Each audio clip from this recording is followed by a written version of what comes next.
Get this and get it straight. Crime is a sucker's road, and those who travel it wind up in the gutter of the prison or an early grave. There's no other end. They never learn. From the pen of Raymond Chandler, outstanding author of crime fiction, comes his most famous character in The Adventures of Philip Marlowe.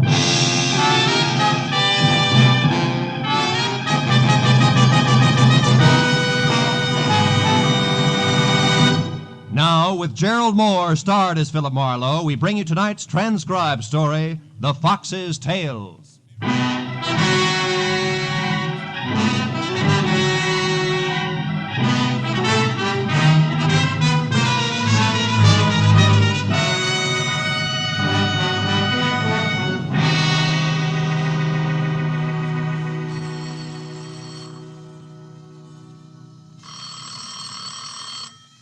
Oh, no.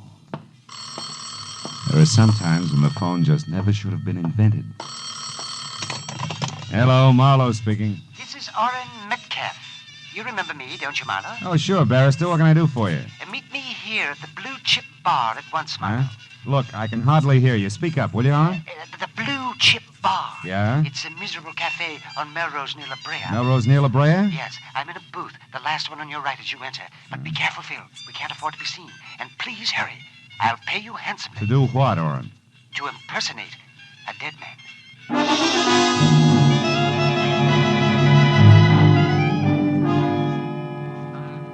The Blue Chip was an indelicate assortment of stale smells, surrounding pictures of lady Godiva, some without horses, and featuring low lights, lower clientele, and the lowest grade of bar whiskey.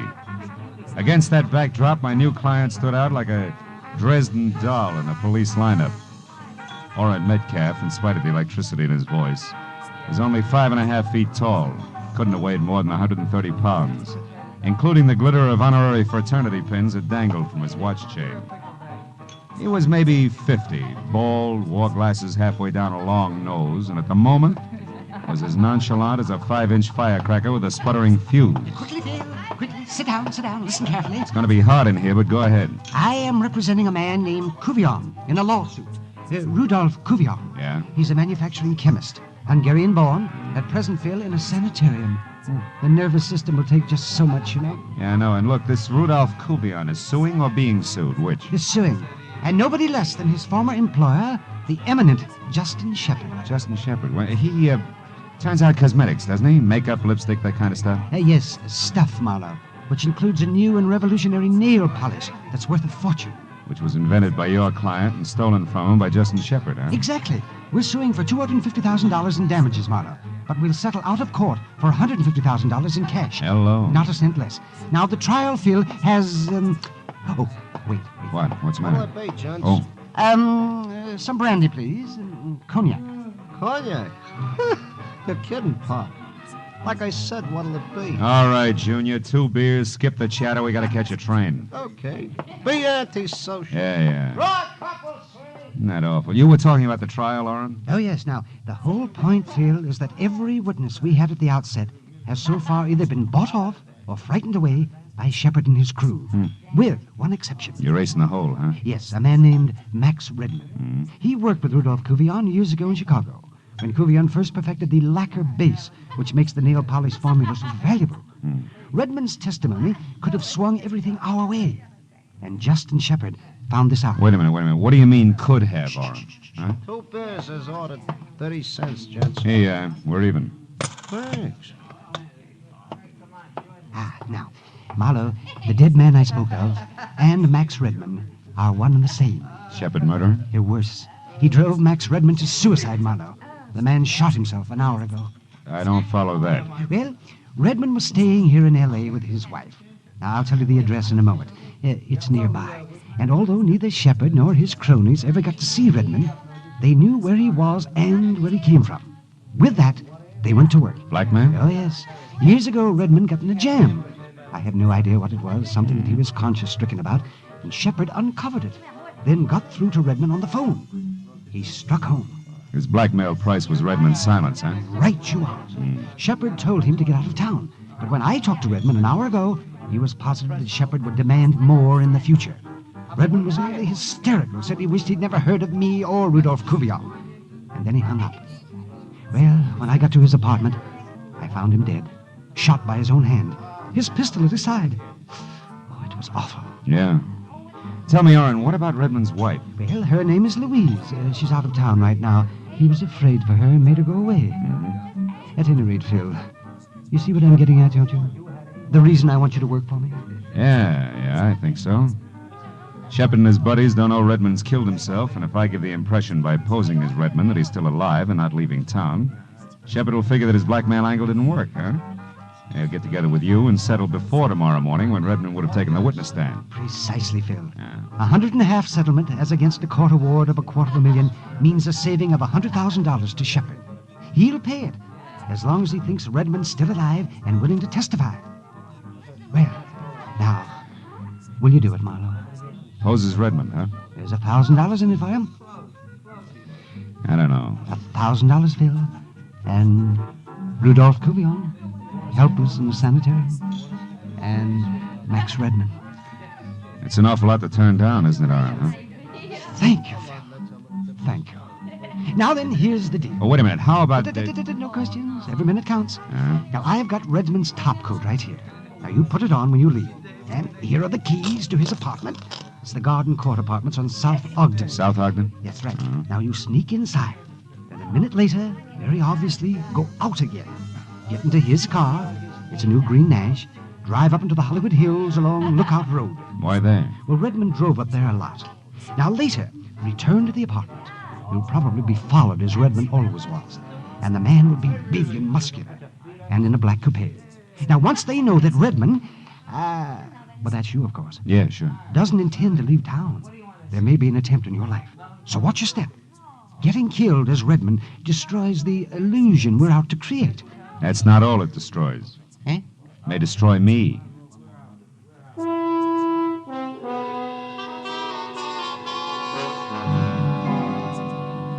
Played his outline. A minute after I drove Redmond's car out of his garage and conspicuously signaled a left turn with a plaid sleeve, I picked up my escort. His headlights stayed in my rearview mirror all the way along Sunset Boulevard and then up into the hills along Lookout Road. I drove slowly until I cleared a hairpin turn and spotted a flat open lot about 100 yards ahead and to my right. It overlooked the city below and was dotted with cement bags, piles of lumber, and bulldozers that had gone to bed hours ago. I swerved off the road sharply, cut my lights, and parked close to the edge of the cliff. Then I piled out of the car and quickly set up the oldest trick in the book. I took off the plaid coat, tossed it over a shoulder-high board jutting out of a lumber pile, topped it with my hat, and ran for cover behind the bulldozer. I got there just as the black coupe pulled in, cut its lights, and ground to a stop. Then I saw something big and beefy get out and start toward the coat, an ugly, snub-nosed gun in hand. I reached for my .38 and slowly moved through the ankle-deep weeds until I was only a few feet behind him. When he fired at the coat, I was only inches away. What the... Does that make it my turn? Don't try it. You're not Redmond. And not a lot of people. Drop your gun. Go on.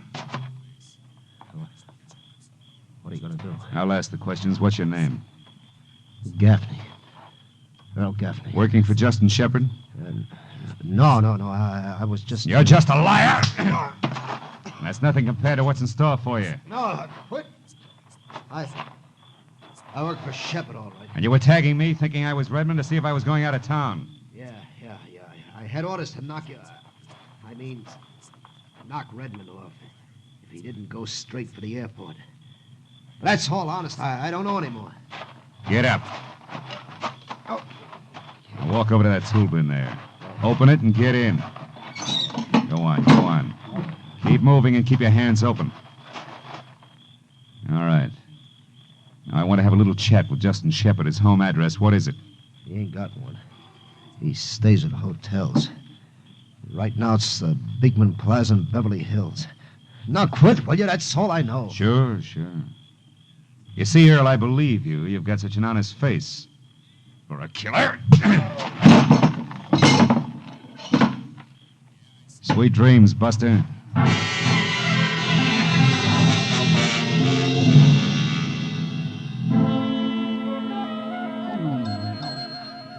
Dozen gladiolas and 1 dozen golden iris. Yes. and deliver them here to the desk of the Beekman Plaza Hotel. No, it's not in Santa Monica. It's in Beverly Hills. It has been for years. Goodbye. Stupid, stupid people. Yeah, they're just everywhere, aren't they? Indeed. Oh, may I help you, sir? Yes, I was looking for Mr. Justin Shepard. Is he in? Oh, yes, sir. You could almost reach out and touch him. No, really? Yes, that's he over there, reading the paper in the Louis XIV chair. The Louis XIV. Mm-hmm. You see him? The short, round man to Ah. one side of that woman wearing that stunning taffeta. That what? Stunning taffeta. You see, it's applicated with those bright red roses. Oh, yeah, couldn't miss him. Turn right at the stunning taffeta. Goodbye. You're quite welcome, sir. Welcome indeed. Goodbye.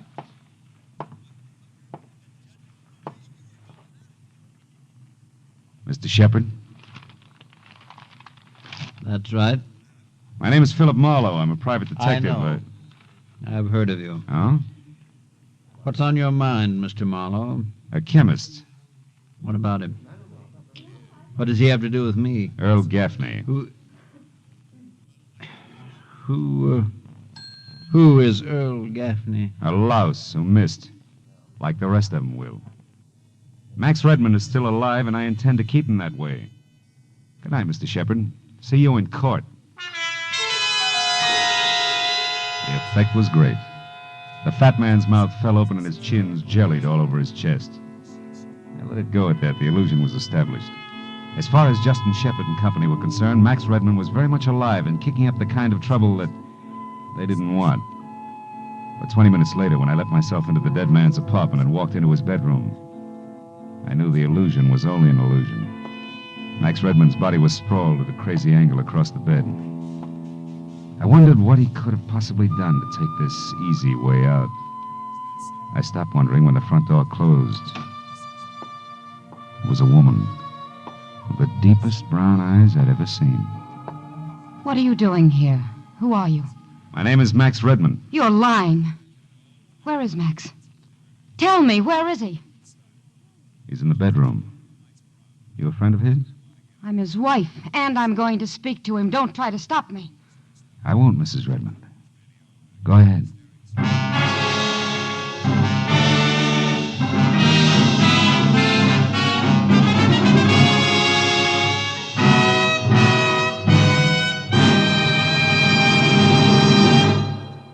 In just a moment, the second act of Philip Marlowe. But first, Bing Crosby climaxes his season on CBS this Wednesday night with a terrific lineup of top talent. Arthur Godfrey, Bob Hope, Perry Como, and the four Crosby sons, who've attracted nationwide attention as his guests earlier this year. Bing, Arthur Godfrey, Bob Hope, Perry Como, and the youngsters will be heard in a great musical roundup of the season's top tunes. So be listening this Wednesday when on most of these same CBS stations, the Bing Crosby Show comes along with these top guests. Now with our star, Gerald Mohr, the second act of Philip Marlowe, and tonight's story, The Fox's Tale.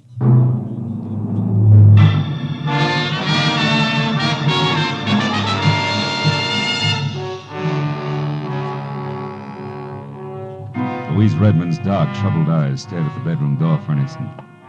Then she darted past me and inside. When she saw him, she froze, her eyes on the gun at the dead man's side. One hand trembled toward her mouth. Hang on to yourself, baby. Oh, Max. Max, why did you do it? Why?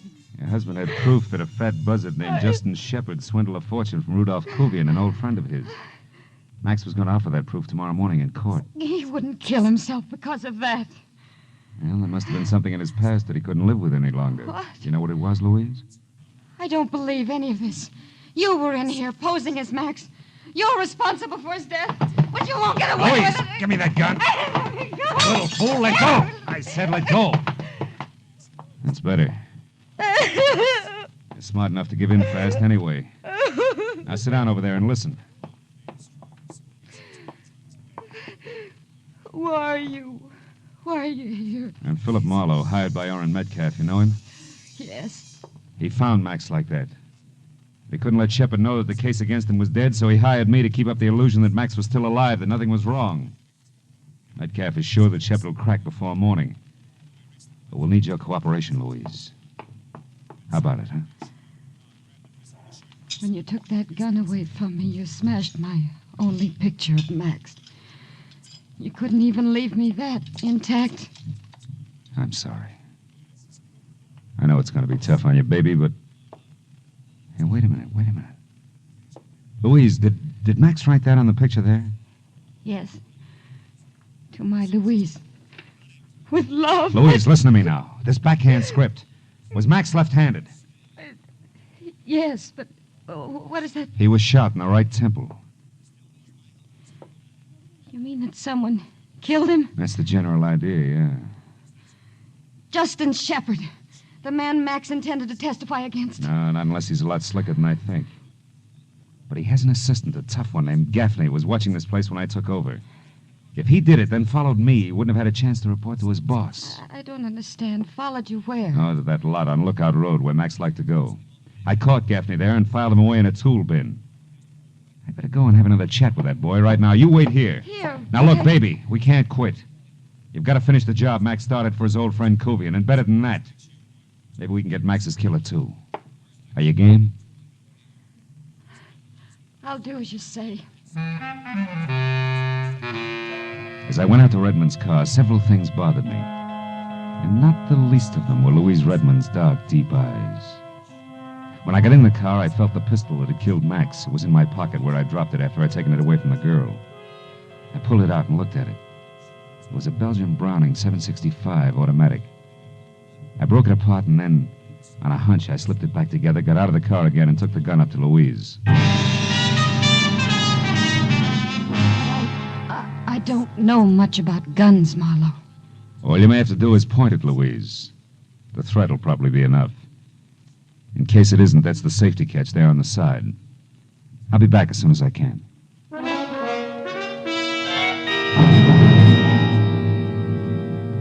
When I pulled out onto the vacant hilltop lot, I centered the tool bin in the headlights. I was out of the car and wading through the foot-high foxtail grass before I noticed that the stick I'd shoved through the hasp was now on the ground. I ran the rest of the way and jerked the lid open. Gaffney was gone. I started to close the lid, but stopped at something in the bottom of the bin. I'd have liked a coiled rattlesnake better. It was a glistening, sticky puddle, and it was blood. The scream had come from a hollow beside the lot. I ran toward it. Saw two kids in a parked car, scared stiff and staring into a tangle of brush in front of them. Mister, there's a man down there. He's hurt. Bad. Where? Show me. In that brush. We both saw him. He stood up just a second ago and he started toward us. There was blood all over him.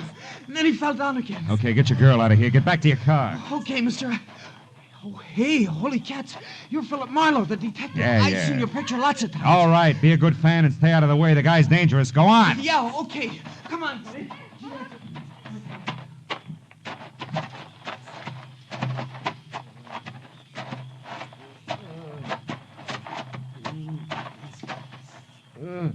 Gaffney. Who did it, Gaffney? It's a frame. Yeah? I knew I'd spill and... Who, Gaffney? Who knew? Who? Yeah. Hey, Mr. Marlowe. Hey, Mr. Marlowe. Did you find him, Mr. Marlowe? Yeah, I found him, son. He's dead. Holy cats. Now, look, do me a favor, will you? Get to a phone, report this to the police. Oh, yeah, sure. Tell them I'll get in touch with them as soon as I can. Okay. Sure, Mr. Marlowe. Yeah, right away. My next stop had to be Justin Shepard's hotel. And now I had more to go on than a couple of hints from left field. Just as I pulled up in front, I saw Shepard behind 16 cylinders of imported limousine, swinging away from the curb. He seemed in no particular hurry, so I tailed him far enough to realize that he could be heading for Max Redmond's apartment. Then I took off through the side streets, wide open. I got back to the apartment in time to brace Louise for Shepard's visit. But Marlowe, what can I do? Maybe I'd better... Maybe you better let him in. Go ahead. Yes? Stand aside, young woman. I'm coming in. Please do, Shepard. You again. Nice of you to drop in. What have you got in the bag, lunch? Don't be facetious. And don't worry, it's all here. I know when I'm beaten. I suppose it would be quite pointless to ask where Redmond himself is. Completely pointless at this late date. Very well. Then I assume I'm to leave this with you. That's right. It had better be right, my boy. Believe me. Good night. Just a minute. How come you're running your own errands? You took care of that yourself earlier tonight. You're a competent man. You should be working for me. Working for you has its drawbacks, Shepard. But you muffed it. Gaffney didn't die right away. Gaffney's dead? Marlowe, be careful. Yeah, he lived long enough to tell me he was framed, Shepard. By you. When you can prove that, I'll be at my hotel. But I advise you not to push your luck. Marlowe, you let him walk out. Yeah, the guy was right, baby. So far, we've got no proof of any of it. Except this bag and whatever is... Money. Why, it's filled with bundles of bills. Big ones. At least 100 grand. Holy smoke. Excuse me, will you? Who are you calling? Somebody will be very interested in this. You just wait and see. Metcalf speaking. Oren, this is Marlowe. I'm at the Redmond place, and get this. Justin Shepard walked in here, dumped $100,000 on the table, and left again. Not a half minute ago. At Redmond's? Yeah. Why, it's a bribe. We've got him, Phil. We've got him. Don't touch it. I'll be right there. Now, wait a minute. There's more. Yeah, go on. Louise Redmond came back. Louise, in the middle of this mess? Yeah, she's here now. Oh, it must have been rough on her to find Max. Worse than you think, because that's still not all. What do you mean? That you can bet your briefcase on the fact that Max didn't kill himself in the first place. He was murdered. Sit tight, Phil. I'll be right there.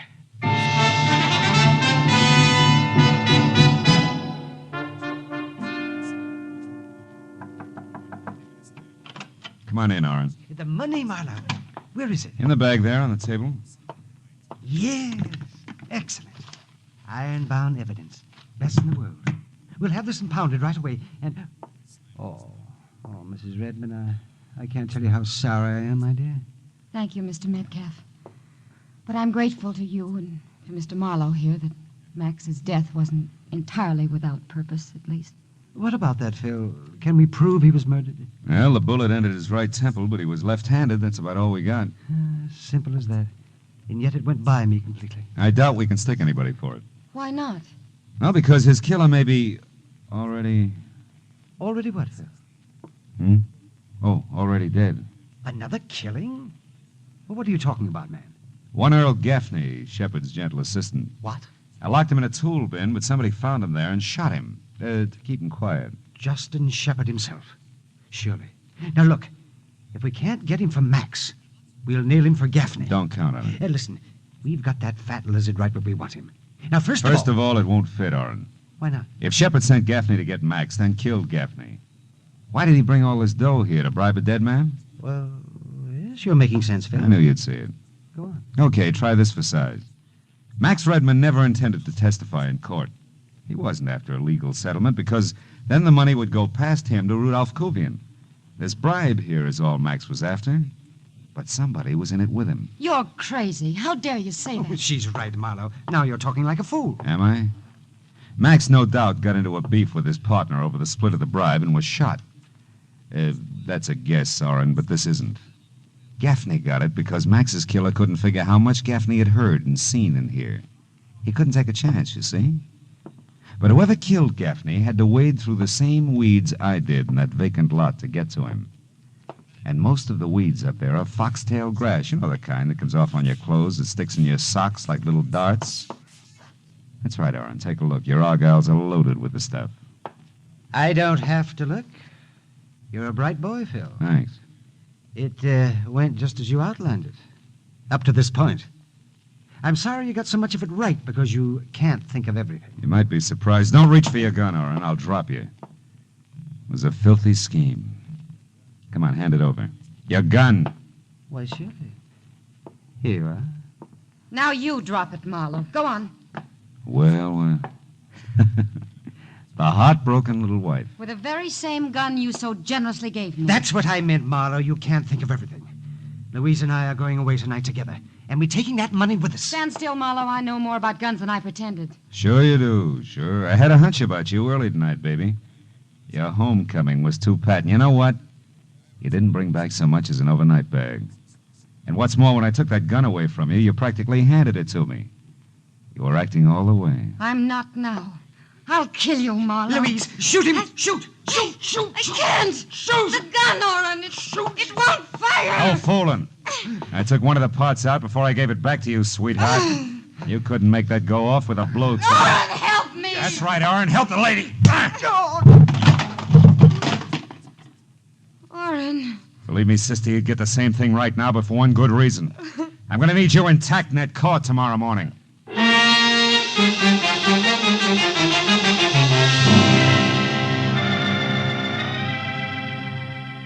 By the time the police showed up, Orrin Metcalf, dynamic barrister, and Louise Redmond, beautiful dreamer, were already coming apart at the seams.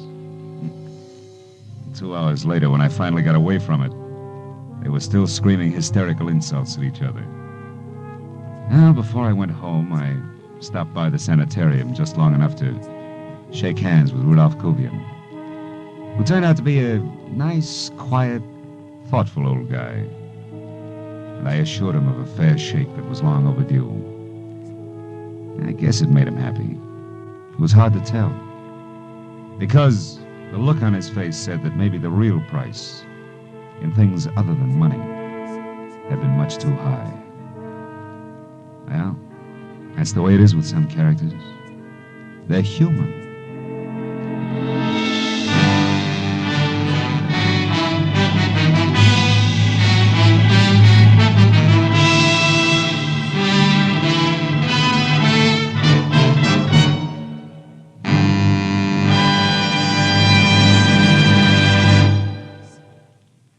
The Adventures of Philip Marlowe, bringing you Raymond Chandler's most famous character, star Gerald Mohr, are produced and directed by Norman MacDonald and are written for radio by Robert Mitchell and Gene Levitt. Featured in tonight's transcribed cast were Howard McNear, Lou Krugman, Rick Vallon, Parley Bear, Georgia Ellis, and Hugh Thomas. The special music is composed and conducted by Richard Orant. Be sure and be with us again next week when Philip Marlowe says... This time there was a fish that talked with a lisp, a hot blonde with cold cash on her mind, and a corpse with dirty French cuffs. And I mixed with them all without ever getting out of my own bed.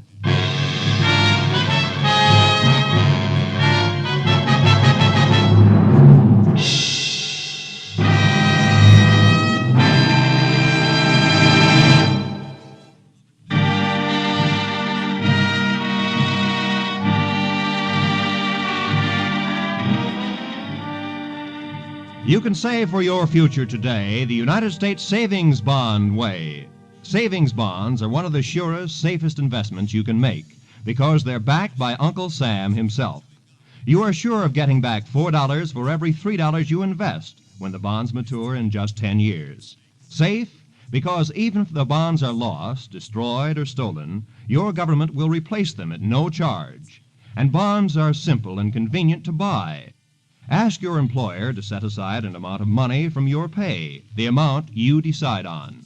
Automatically, systematically, you'll purchase savings bonds. If you're self-employed, have your bank purchase a bond a month for you regularly. Save for your independence. Buy United States savings bonds.